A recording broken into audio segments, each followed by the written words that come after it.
Marker کے ساتھ ایک طرح سے حوالہ ہو گیا، حضرت علی کا کال ہو گیا. آپ پہلے بتائیں گے، لکھیں گے کہ حضرت علی کے کال کے مطابق کہ حضرت علی نے اس دنیا کی حیثیت اور اوقات کے بارے میں جو کہا کہ ایک دنیا، میرے لیے یہ دنیا بکری کی چھینک سے بھی کم تر ہے.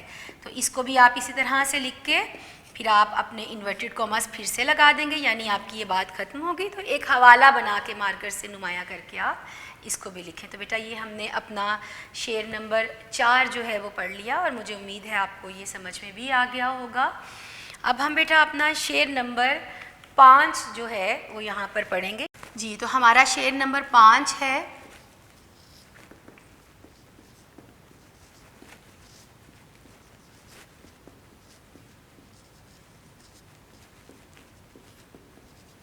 تو ہی نظر آتا ہے ہر شے پہ محیط ان کو، جو رنج و مصیبت میں کرتے ہیں گلہ تیرا.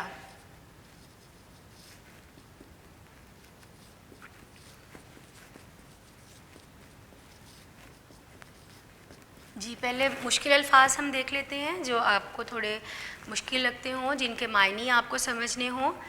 ہر شے کس کو کہتے ہیں؟ ہر چیز کو. تو ہر ایک چیز. محیط کا لفظی مطلب ہوتا ہے چھایا ہوا، مراد ہے غالب، طاقت والا، طاقت رکھنے والا، قدرت رکھنے والا، ہر چیز پر چھایا ہوا، جس کا اختیار ہر چیز پر ہے، جس کا قبضہ ہر ایک چیز پر ہے، اور جس کے حکم سے یہ تمام کائنات چلتی ہے. تو وہ اس پر محیط ہے، وہ اس پر چھایا ہوا ہے. رنج و مصیبت، غم، دکھ اور تکلیف. اور گلہ کہتے ہیں شکایت کو. جب ہم کسی سے کسی چیز کی کوئی شکایت کرتے ہیں تو وہ گلہ کہلاتی ہے. اور رنج و مصیبت، دکھ اور غم یا جو تکالیف ہیں وہ رنج و مصیبت کہلاتے ہیں. جو تکالیف کے لیے ہم لفظ استعمال کرتے ہیں رنج و مصیبت. اچھا بیٹا رنج و مصیبت، بیچ میں واو آ گیا. رنج ایک بامانی لفظ ہے، مصیبت بھی ایک بامانی لفظ ہے. جیسے میں نے آپ کو خلت سلطانی بتایا تھا کہ 2 بامانی الفاظ جب استعمال ہوں جن کے درمیان میں کا کی کے یا ان کے نیچے زیر لگا دی گئی تو وہ آپ کے مرکب اضافی کہلاتے ہیں. وہ 2 بامانی الفاظ جو اکٹھے استعمال کیے گئے اور جن کے درمیان میں واو یا اور لگا دیا جائے وہ آپ کے مرکب عطفی کہلاتے ہیں. تو یہ وہ چیزیں ہیں جن کے ساتھ آپ واقفیت رکھیں گے، آپ الفاظ کو پہچاننا سیکھ جائیں گے، تو یہ چیزیں بھی آپ کے کام آتی ہیں. جی بیٹا تو اب ہم اپنا شعر نمبر 5 جو ہے یہ ہم شروع کرنے لگے ہیں. تو اگر آپ اپنے شعر کو دیکھیں، اگر ہم اس کو سادہ آسان کر کے سمجھیں، تو ہی نظر آتا ہے ہر شے پہ محیط ان کو، جو رنج و مصیبت میں کرتے ہیں گلہ تیرا. انسان کسی بھی دکھ میں، غم میں، تکلیف میں جب اس کو کوئی پریشانی ہوتی ہے، کوئی غم ملتا ہے، کوئی دکھ تکلیف ملتی ہے، تو وہ کیا کرتا ہے؟ وہ اپنے اللہ سے شکایت کرتا ہے، وہ اپنے رب سے اس کی شکایت کرتا ہے کہ اس کو یہ تمام تکالیف کیوں دی گئیں، اسی کے ساتھ یہ برا کیوں کیا گیا. لیکن جو لوگ مصیبت میں گرفتار ہو کے شکایت کرتے ہیں انہیں بھی سارے عالم پر صرف اللہ ہی چھایا ہوا دکھائی دیتا ہے. کس طرح؟ اب یہاں حالی کس لیے کیا موقف بیان کرتے ہیں کہ وہ شاید اس لیے کہ وہ گلہ بھی تجھ ہی سے کرتے ہیں، تجھ سے ہی گلہ کرتے ہیں. انسان فطری طور پر، قدرتی طور پر انسان میں یہ چیز پائی جاتی ہے کہ وہ اپنی مرضی کے مطابق زندگی بسر کرنا چاہتا ہے. ہم میں سے ہر کوئی چاہتا ہے کہ جو وہ چاہتا ہے وہ ویسا ہی کرے، جو وہ چاہتا ہے ویسا ہی ہو جائے. تو فطری طور پر انسان جو ہے وہ اپنی مرضی کے مطابق زندگی بسر کرنا چاہتا ہے. اگر ہر کام ہماری مرضی سے ہوتا جائے، ہماری خواہش کے مطابق ہوتا جائے تو ہم بہت خوش رہتے ہیں، ہم اللہ سے بھی بہت راضی رہتے ہیں اور اس کو اپنے لیے نعمتیں تصور کرتے جاتے ہیں، گردانتے جاتے ہیں اور بہت خوش و خرم رہتے ہیں، کیونکہ ہر کام ہماری مرضی کے مطابق ہوتا چلا جا رہا ہے. تو انسان راضی رہتا ہے ایسی صورت میں.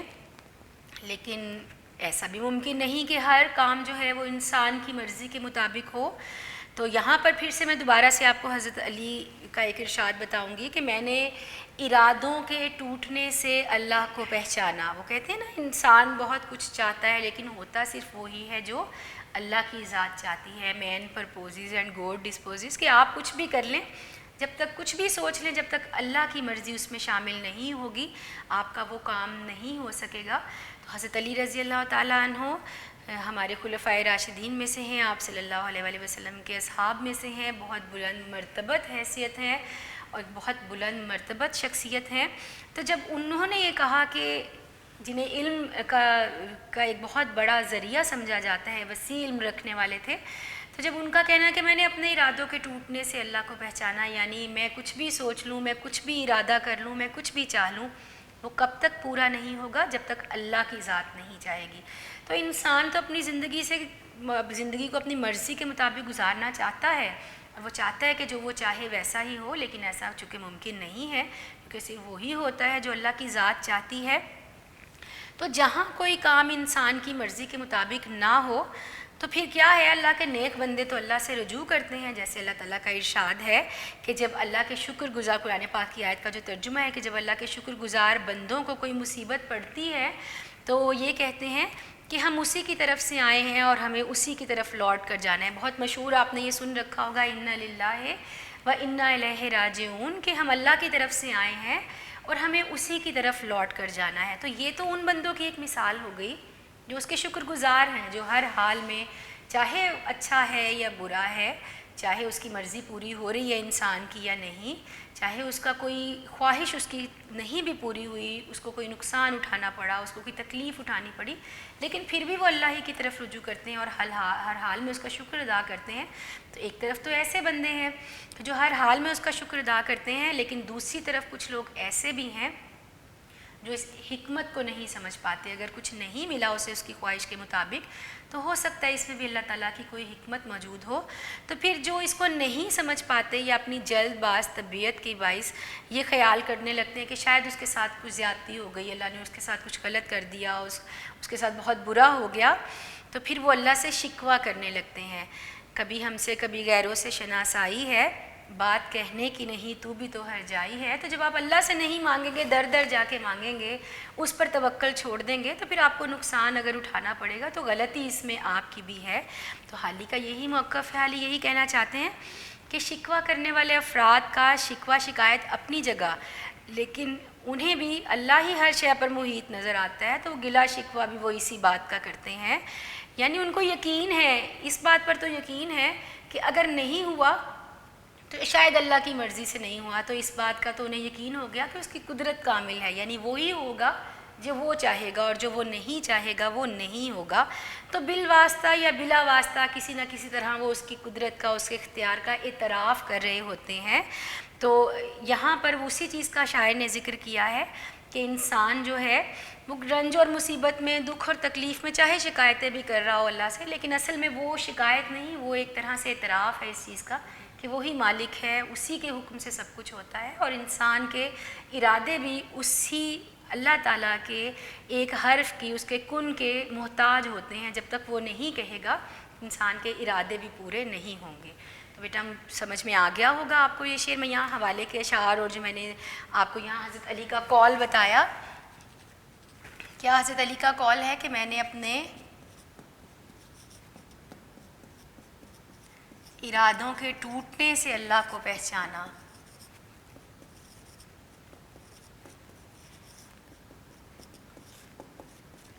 یہ حضرت علی کا قول میں نے یہاں پر لکھ دیا۔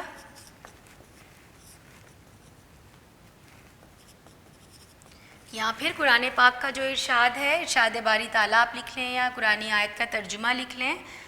یہاں پر جو میں نے اس کے بعد یہاں پر ابھی جو پڑھا تھا کہ جب اللہ کے شکر گزار بندوں پر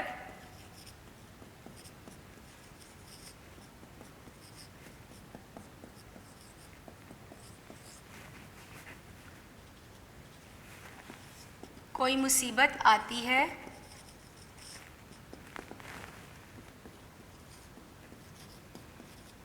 تو وہ کہتے ہیں ہم اللہ کی طرف سے ہیں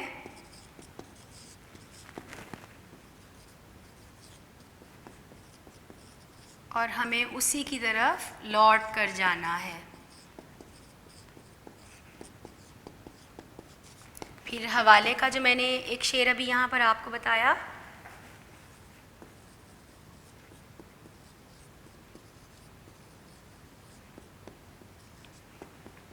کبھی ہم سے کبھی غیروں سے شناسائی ہے،